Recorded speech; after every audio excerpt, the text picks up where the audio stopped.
పల్నాడు ప్రాంతంలో శాంతి భద్రతలు అదుపులో ఉన్నాయని టీడీపీ ఎమ్మెల్యే ఇరుపతినేని శ్రీనివాస్ అన్నారు. రాబోయే రోజుల్లో పల్నాడులో ఇరిగేషన్ అభివృద్ధి చేయనున్నట్లు చెప్పారు. ఇక వైసీపీ ప్రభుత్వ హయాంలో భయంతో ఇతర ప్రాంతాల్లో తలదాచుకున్న వారిని తిరిగి సొంత గ్రామాలకు తీసుకువస్తున్నామంటున్న ఇరుపతినేనితో మా ప్రతినిధి హరీష్ ఫేస్ టు ఫేస్.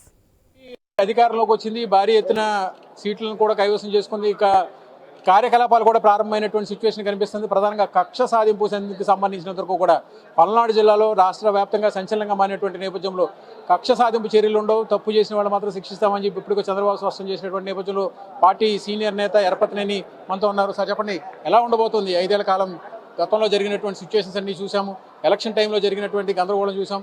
భవిష్యత్ కార్యాచరణ ఎలా ఉండబోతుంది? మీ వ్యూహం ఎలా ఉండబోతుంది? 5 సంవత్సరాలు జగన్మోహన్ రెడ్డి వైసీపీ అరాచక పరిపాలనలో రాష్ట్రం అల్లకొల్లం అతలకొతలం అయిపోయింది. అడ్మినిస్ట్రేషన్ గాడి తప్పింది.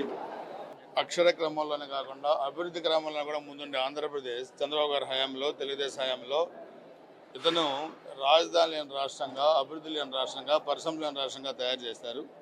సో దీన్ని ఇప్పుడు చక్కదిద్దే బాధ్యత ఈరోజు కూటమి తీసుకుంటా ఉంది. చంద్రబాబు నాయుడు గారి నాయకత్వంలో పవన్ కళ్యాణ్ గారు, బీజేపీ 3 పార్టీల కూటమి ఈ రాష్ట్ర వ్యవస్థలని అన్నింటినీ కూడా గైడ్లో పెట్టాలి. ముఖ్యంగా ఐఏఎస్, ఐపీఎస్ వ్యవస్థలు పూర్తిగా నిర్వీర్యం అయిపోయినాయి 5 సంవత్సరాలు. అందుకని వ్యవస్థలను కాపాడాల్సిన వీళ్ళే ఈ విధంగా తయారైపోతే ఈ రాష్ట్రం ఏ విధంగా తయారైందో మనం చూసాం. సో ఈరోజు 164 సీట్లు వచ్చినందువల్ల మేము సంతోషపడలా.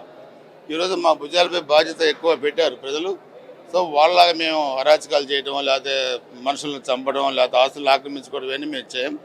అన్న నందమూరి తారక రామారావు గారు పెట్టిన పార్టీ తెలుగుదేశం పార్టీ. ఈ పార్టీలో మాకు క్రమశిక్షణ ఉంది.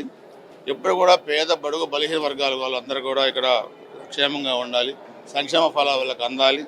సో ఈరోజు ఒక గౌరవాన్ని పెంపొందించే ఆంధ్రప్రదేశ్ రాజధాని రేపు మేము కట్టబోతున్నాం, పరిశ్రమలు తీసుకురాబోతున్నాం.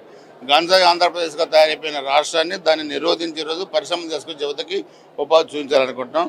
సో అందుకనే ఒక మంచి రాష్ట్రాన్ని మరి ఈరోజు తీర్చిదిద్దడంలో మేమంతా కూడా, మా జట్టు అంతా కూడా కలిసికట్టుగా ముందుకు పనిచేస్తూ ఉన్నాం. ఆ పరిపాలనకి ఈ పరిపాలనకి ఎక్కడ కూడా పొంతనుండదు.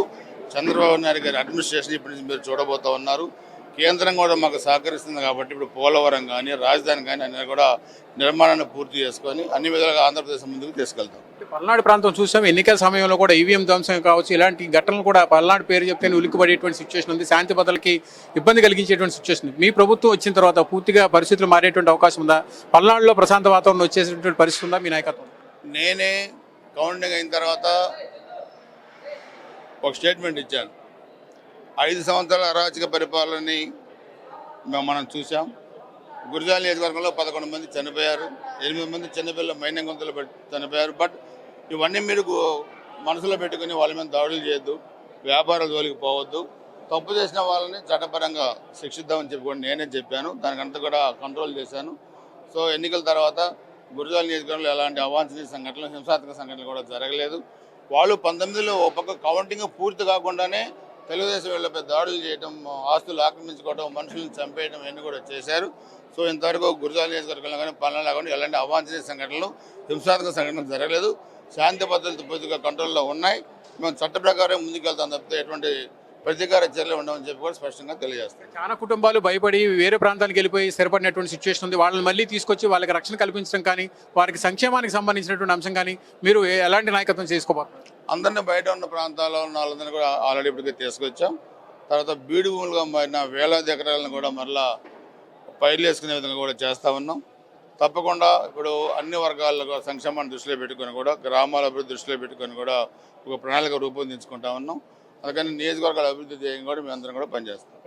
చూసుకుంటే కనుక పల్నాడు ప్రాంతంలో భయపడి ఇతర ప్రాంతాలకు వెళ్ళి తలదాచుకున్నటువంటి వాళ్ళందరూ కూడా పిలిపిస్తాము. వాళ్ళకి సొంత నివాసంలో, సొంత గ్రామంలో ఉండే విధంగా వారి సంక్షేమానికి కూడా కృషి చేస్తాము. అటువంటి శాంతి భద్రతలకు ఎటువంటి విఘాతం కలిగించేటువంటి అవకాశం లేదు. పూర్తిగా శాంతి భద్రతలన్నీ కూడా అదుపులో ఉన్నాయని చెప్పి కూడా ఎరపతినేని స్పష్టం చేస్తున్నారు. కెమెరా పర్సన్ కిషోర్తో హరీష్, ఐ న్యూస్, అమరావతి.